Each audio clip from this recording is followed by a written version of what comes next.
Bonjour à tous et bienvenue à ce nouveau Good Morning Market. Nous sommes le vendredi 13 décembre 2019 et c'est une victoire de Boris Johnson qui devrait nous mener à une sortie de l'Union européenne pour la fin de janvier 2020.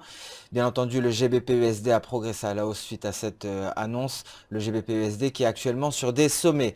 Mais ce n'est pas le seul à être sur des sommets actuellement. Nous avons également les indices européens qui ont ouvert avec un gap haussier. Alors en effet, les États-Unis ont d'ores et déjà fixé les termes d'un accord commercial avec Pékin. Et donc cet accord comprend une suspension des tarifs douaniers qui devrait entrer en vigueur le 15 décembre, donc ce dimanche, et une réduction également des anciens tarifs douaniers qui avaient été appliqués sur les produits chinois. Cependant, toujours pas de réponse de la part de Pékin. Nous attendons donc que la Chine s'exprime sur le sujet. Les indices ont d'ores et déjà réagi en territoire positif avec des gaps haussiers en Europe, avec un CAC 40 qui marque de nouveaux sommets et les indices américains devraient suivre dans la foulée. Alors nous allons passer par le calendrier économique avant de détailler tout cela sur la plateforme Xstation 5. Bon, aujourd'hui, nous prendrons connaissance à 14h30 des ventes de détail aux États-Unis. Hein. C'est le chiffre important de la journée, mais le plus important, bien entendu, sera cette annonce, hein, cette confirmation. Donc, pour le moment, la Chine ne s'est pas exprimée, hein, ce qui est pour le moins inquiétant. Mais si cette annonce intervient, bien entendu, on devrait assister à une accélération de la hausse sur les indices boursiers. Avant d'aborder les indices, nous allons passer bien entendu sur la plateforme Xstation 5 et nous intéresser au marché d'échange. Une fois n'est pas coutume, nous allons débuter par le GBP-USD qui est actuellement à 1,34 1,3411, mais attention, hein, donc un repli a débuté et il pourrait se poursuivre. Alors nous allons ajouter à notre Ichimoku journalier un Ichimoku hebdomadaire afin d'avoir plus d'éléments sur notre graphique. Donc je sélectionne l'hebdomadaire qui va venir se superposer.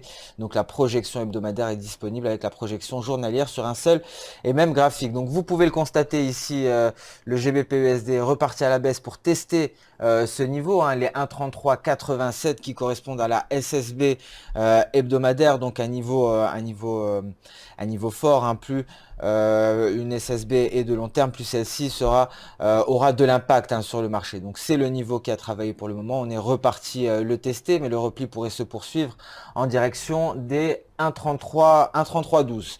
Donc le GBP-USD a déjà affiché une progression, hein, très conséquente et donc ce repli était tout à fait envisageable. Autre paire de devises à surveiller, hein, c'est l'euro-dollar. Alors effectivement, à partir d'hier soir à 23h, nous avons eu une accélération haussière sur l'euro-dollar. Hein, nous allons ici le constater. Donc voilà, très exactement à 23h. Et donc en données journalières, donc l'euro-dollar actuellement en léger repli aux alentours des 1,1177, un repli qui pourrait se poursuivre.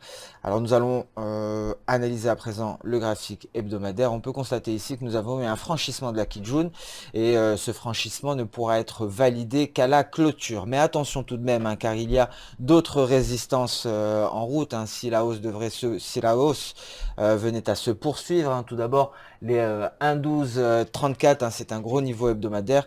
Et ensuite nous avons bien entendu ce nuage et donc la SSA hebdomadaire. Donc certes ici nous avons un premier signal d'alerte par ce franchissement de Kijun. Pour cela, afin de le considérer, il faudrait constater une clôture de notre bougie hebdomadaire au-dessus de notre Kijun, hein, ce qui n'est pas fait pour le moment. Alors on revient en journalier, hein, on pourrait poursuivre à la baisse en direction des 1,1144 environ. Nous allons passer à présent sur le marché action et donc nous allons débuter par le DAX, hein, le DAX qui a ouvert en gap haussier aujourd'hui, le DAX actuellement aux alentours des 13 382, un DAX qui avait déjà gagné pas mal de terrain hier en début d'après-midi à l'ouverture de Wall Street et le DAX qui a poursuivi effectivement pendant la nuit, hein, des informations nous sont parvenues, hein, concernant ce possible accord commercial qui avait été validé par Donald Trump et nous sommes dans l'attente de Pékin, hein, Pékin qui ne s'exprime toujours pas et donc le DAX en donnait une heure qui est en support ici sur sa Tenkan. Le CAC 40 également, gap haussier qui est venu inscrire un nouveau sommet aux alentours des 5995, 5985 pardon, aux portes des 6000 points.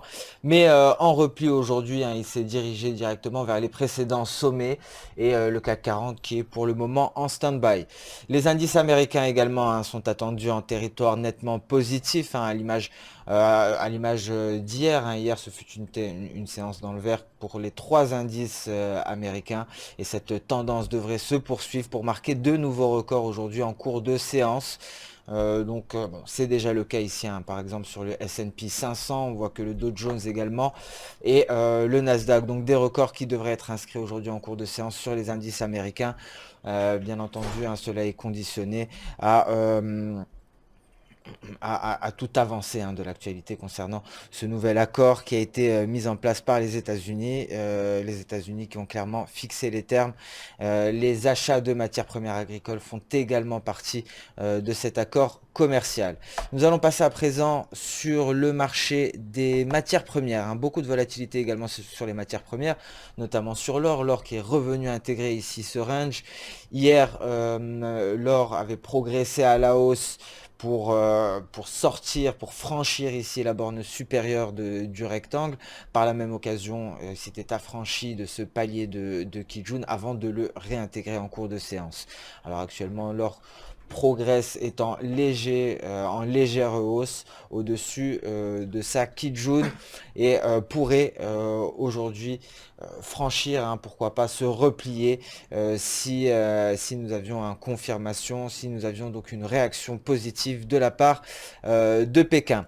Le pétrole, le WTI également qui réagit positivement à cet accord entre la Chine et les États-Unis qui est parvenu à s'affranchir ici des 59,13 $, ce niveau qui ne cessait de renvoyer les pétroles à la baisse. Le WTI actuellement est aux alentours des 59,62. Mais il faut toujours garder un œil, hein, sur des graphiques de plus long terme. Ici par exemple en hebdomadaire, nous pouvons constater qu'il y a une forte résistance, les 59,76 $. C'est pour ça qu'il est assez difficile, hein, pour le WTI de rallier les 60 $. C'est encore une fois un niveau hebdomadaire, hein, nous en avons parlé sur le FX. Effectivement, une SSB en palier calculée sur une base hebdomadaire est un niveau très difficile à franchir pour les cours. Donc pour l'heure, hein, la hausse... La poursuite, hein, de la tendance haussière sur le WTI est conditionnée à une clôture de l'autre côté de cette SSB hebdomadaire, ce qui signifierait une clôture aux alentours des 60 $ pour le WTI. En revanche, si le WTI ne parvient pas à s'en affranchir, on pourrait assister à un retournement baissier, hein, sur le pétrole. Bien entendu, il faudra suivre avec attention l'actualité liée à la guerre commerciale. Et le café qui ne cesse de progresser à la hausse après avoir franchi et même dépassé, hein, ce niveau des 132 $. Alors le café, hein, pourrait continuer à progresser en territoire positif. Il affiche déjà une progression impressionnante en hebdomadaire et parvient à s'affranchir de tous ces paliers ici de SSB sur un graphique hebdomadaire.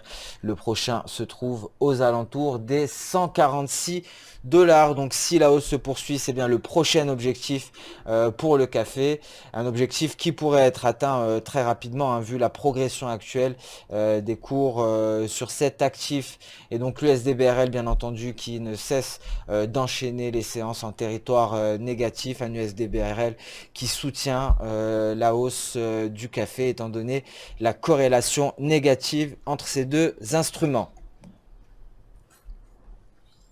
Alors ce Good Morning Market touche à sa fin. Je vous remercie d'avoir suivi avec attention. Je vous souhaite une excellente journée, une bonne séance de trading. Je vous donne rendez-vous dès lundi pour un nouveau point marché. En attendant, n'hésitez pas à liker, commenter ou même partager cette vidéo.